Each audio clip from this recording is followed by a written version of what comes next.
Hello friends, welcome to Pandoli studies. आज हम यहाँ झारखंड शैक्षिक अनुसंधान एवं प्रशिक्षण परिषद रांची झारखंड द्वारा रिलीज़ किया गया प्रथम वार्षिक प्रश्न पत्र 2021-22 का मॉडल प्रश्न पत्र सेट 2 डिस्कस करने वाले हैं। जो क्लास 10th का है और सब्जेक्ट मतलब विषय गणित का है। इसमें आपको समय मिलेगा 1 घंटे 30 मिनट का और ये पूरे 40 मार्क्स का है। तो चलिए शुरू करते हैं। सभी प्रश्नों के उत्तर अनिवार्य है। कुल 40 प्रश्न हैं। प्रत्येक प्रश्न के लिए 1 अंक निर्धारित है। प्रत्येक प्रश्न के 4 विकल्प दिए गए हैं। सही विकल्प का चयन कीजिए। गलत उत्तर के लिए कोई अंक नहीं काटे जाएंगे, मतलब कोई नेगेटिव मार्किंग नहीं होगी। फर्स्ट क्वेश्चन, 140 को अभाज्य गुणनखंड के गुणनफल के रूप में लिखा जा सकता है। इसके विकल्प है, पहला 2 गुणा 2 गुणा 3 गुणा 5, दूसरा 2 गुणा 2 गुणा 5 गुणा 7, तीसरा 2 गुणा 2 गुणा 3 गुणा 7 और चौथा 2 गुणा 3 गुणा 5 गुणा 7। और इसका सही विकल्प है विकल्प नंबर दूसरा 2 गुणा 2 गुणा 5 गुणा 7। दूसरा क्वेश्चन, किन्हीं दो धनात्मक पूर्णांकों a और b के लिए HCF AB into LCM AB बराबर डैश होता है। और पहला विकल्प है a धन b, दूसरा विकल्प है a ऋण b, तीसरा विकल्प है a गुणा b, चौथा विकल्प है a भागित b। और इसका सही जवाब है ऑप्शन सी, a गुणा b। तीसरा क्वेश्चन, 45 और 17 का HCF है। पहला विकल्प है 5, दूसरा 10, तीसरा 15, चौथा 2। और इसका सही जवाब है पहला जो विकल्प है वही इसका सही जवाब है 5।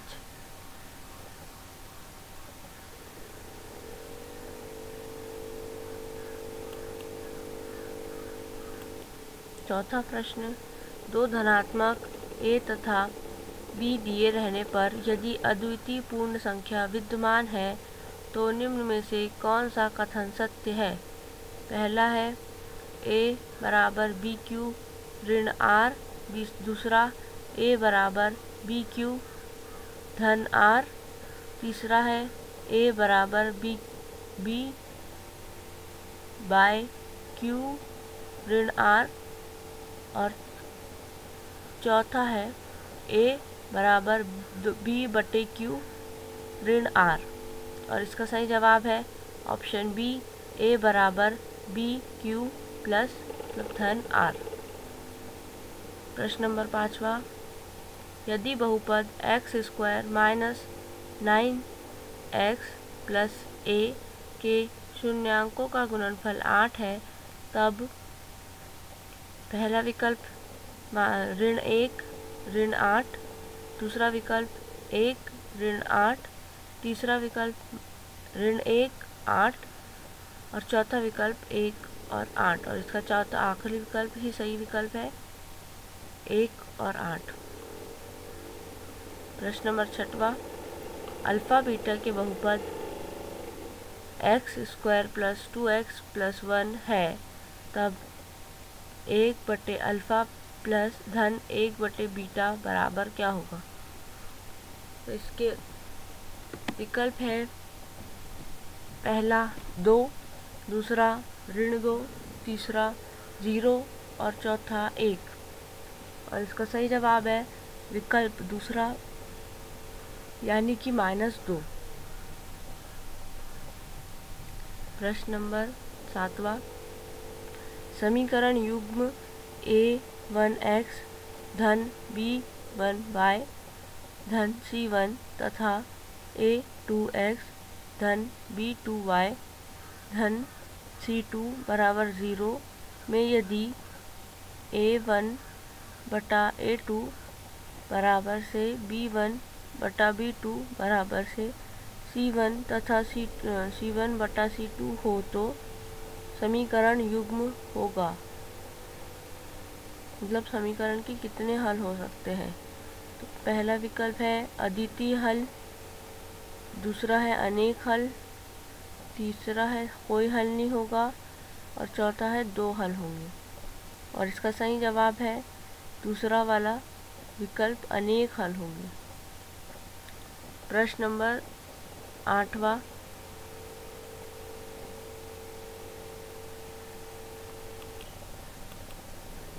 यदि रेखाएं 3x प्लस 2ky बराबर 2 और 2x प्लस 5y धन 1 बराबर 0 समांतर है तो k का मान क्या होगा।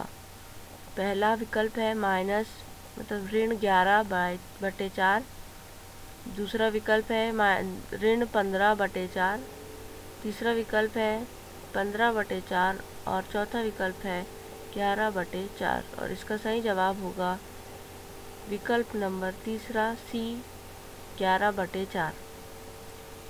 प्रश्न नंबर 9वां, 8x धन 5y बराबर 9 तथा kx धन 10y बराबर 15 तो k का मान क्या होगा।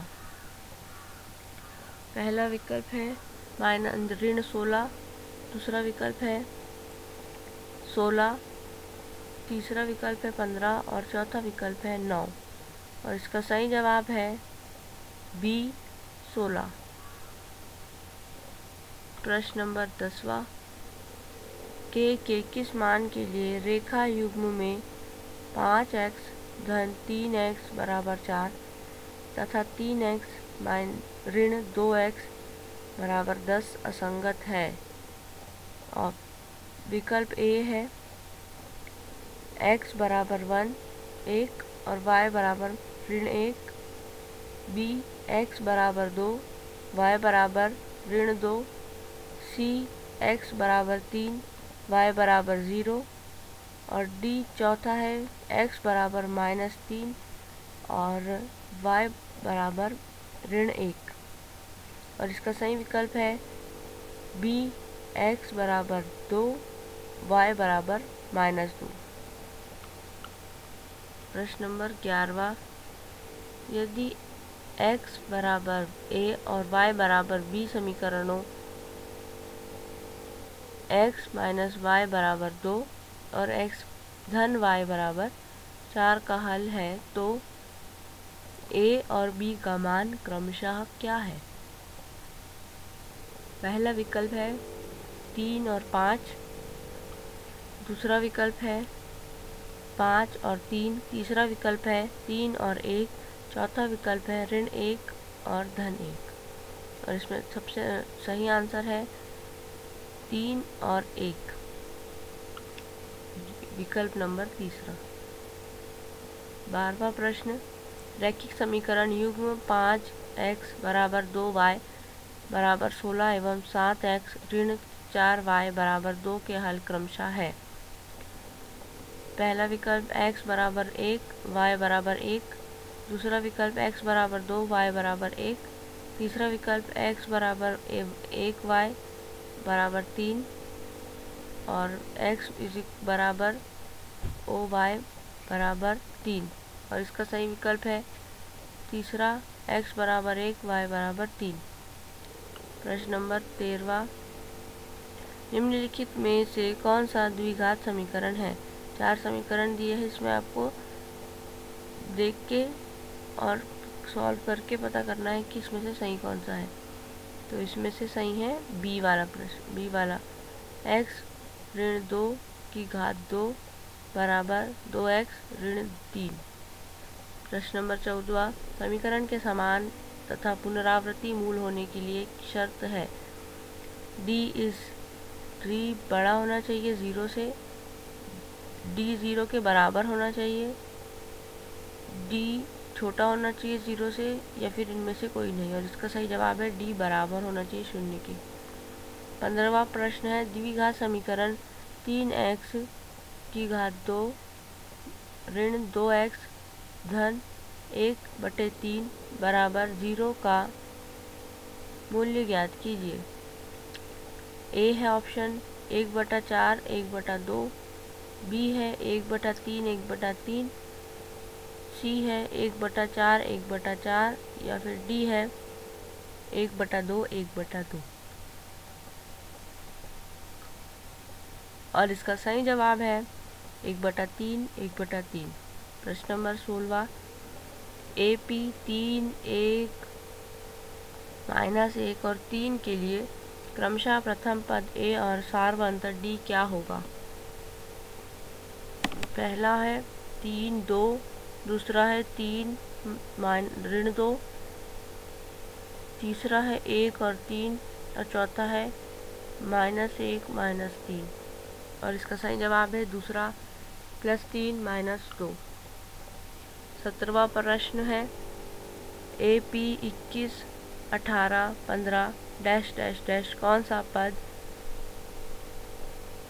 शून्यांक है।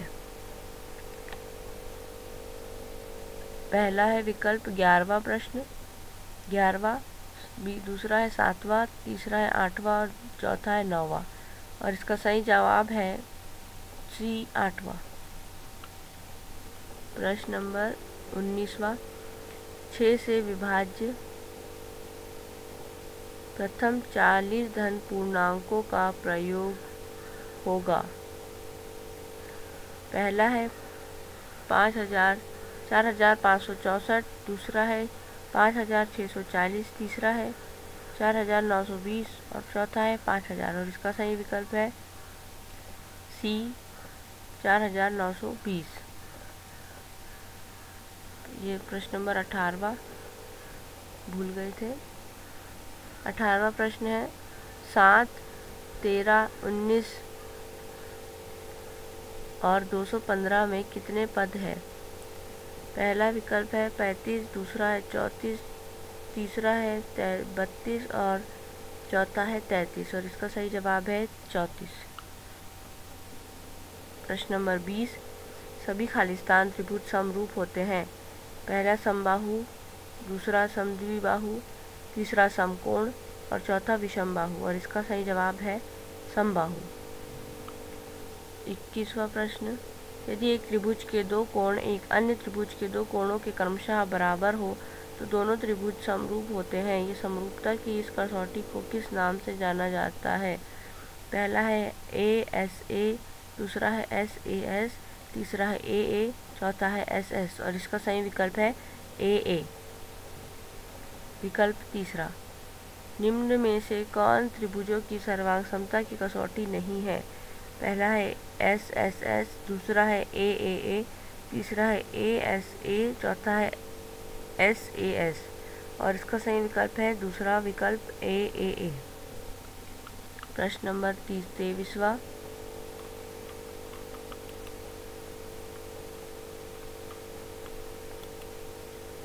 दो समरूप त्रिभुजों के क्षेत्रफल का अनुपात बराबर हो तो त्रिभुज निश्चित रूप से होंगे।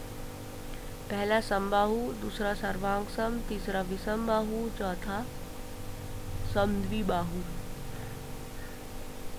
और इसका सही आंसर है समबाहु। 24वां प्रश्न ABC एक समद्विबाहु त्रिभुज है जिसका कोण समकोण है। निम्नलिखित में से कौन सा कथन सत्य है। AB धन AC ऋण BC, दूसरा है AB धन B ऋण AC, तीसरा है AC ऋण 2AB का वर्ग और चौथा है AB का वर्ग ऋण 2AC का वर्ग। और इसका सही जवाब है D AB का वर्ग ऋण 2AC का वर्ग। प्रश्न क्रमांक 25 ABC त्रिभुज ABC में AB बराबर 7 सेंटीमीटर, AC बराबर 25 सेंटीमीटर तथा BC बराबर 24 सेंटीमीटर है। तो कोण B का मान क्या होगा? पहला है 80 डिग्री, दूसरा है 30 डिग्री, तीसरा है 90 डिग्री और चौथा है 105 डिग्री। और इसका सही विकल्प है C 90 डिग्री। नेक्स्ट क्वेश्चन, किसी वृत्त की स्पर्श रेखा उसे कितने बिंदुओं पर प्रतिच्छेद करती है? केवल 1, 2, 3 या फिर 4? इसका सही जवाब है 1। प्रश्न नंबर 27, एक बिंदु P से वृत्त की स्पर्श रेखा की लंबाई 15 सेंटीमीटर है और P की दूरी केंद्र से 17 सेंटीमीटर है, तो वृत्त की त्रिज्या कितनी है? क्या है? पहला विकल्प है 2 सेंटीमीटर, दूसरा है 4 सेंटीमीटर, तीसरा है 6 सेंटीमीटर और चौथा है 8 सेंटीमीटर। और इसका सही जवाब है 8 सेंटीमीटर। अगला क्वेश्चन, प्रश्न नंबर 28, यदि TP TQ केंद्र O से किसी वृत्त पर दो स्पर्श रेखाएं इस प्रकार है कि कोण POQ बराबर 110 डिग्री, तो कोण PTQ बराबर है, क्या है? पहला विकल्प है 60 डिग्री, दूसरा 70 डिग्री, तीसरा 80 डिग्री और चौथा 90 डिग्री। और इसका सही विकल्प है 70 डिग्री। प्रश्न नंबर 29, किसी वृत्त की स्पर्श रेखा वह रेखा है जो वृत्त को केवल खालिस्तान बिंदु पर प्रतिच्छेद करती है। पहला विकल्प है 1, दूसरा 2, तीसरा विकल्प है 3 और चौथा विकल्प है 4। और इसका सही जवाब है विकल्प नंबर दूसरा 2। प्रश्न नंबर 30, 120 डिग्री केंद्रीय कोण और 60 सेंटीमीटर त्रिज्या वाले त्रिज्यखंड का क्षेत्रफल क्या होगा? पहला विकल्प 132/3 सेंटीमीटर वर्ग, दूसरा विकल्प है 154/3 सेंटीमीटर वर्ग, तीसरा विकल्प है 122/3 सेंटीमीटर वर्ग और एक चौथा विकल्प है 130/3 सेंटीमीटर वर्ग। और इसका सही जवाब है 154/3 सेंटीमीटर वर्ग। प्रश्न नंबर 31, एक वृत्त के चतुर्थांश का क्षेत्रफल क्या होगा जिसकी परिधि 22 सेंटीमीटर है? पहला विकल्प इसका सही विकल्प है 9.625 सेंटीमीटर वर्ग। प्रश्न नंबर 22, अर्धवृत्त पर बना कोण होता है। पहला विकल्प है न्यून कोण, दूसरा है अधिक कोण, तीसरा है समकोण तथा चौथा है इनमें से कोई नहीं। और इसका सही जवाब है समकोण। 21 सेंटीमीटर त्रिज्या वाले एक वृत्त की लंबाई क्या होगी जो उसे केंद्र पर 60 डिग्री का कोण अंतरित करता है? इसका जवाब होगी 21 सेंटीमीटर। तो यहाँ पर मेरा आज का हमारा ये सेट ख़त्म होता है। हमारे चैनल के ऐसे ही वीडियोस देखने के लिए हमारे चैनल को सब्सक्राइब कर लीजिए, इस वीडियो को लाइक कीजिए, कमेंट्स कीजिए, शेयर कीजिए। और वीडियो के डिस्क्रिप्शन में मैंने आपको हमारे वेबसाइट की लिंक दे दी है, तो उस लिंक को क्लिक कीजिए और 10th बोर्ड के हर तरह के क्वेश्चंस उसमें आपको मिल जाएंगे। और अच्छी तरह से अपनी पढ़ाई की तैयारियां कीजिए। Thank you for watching.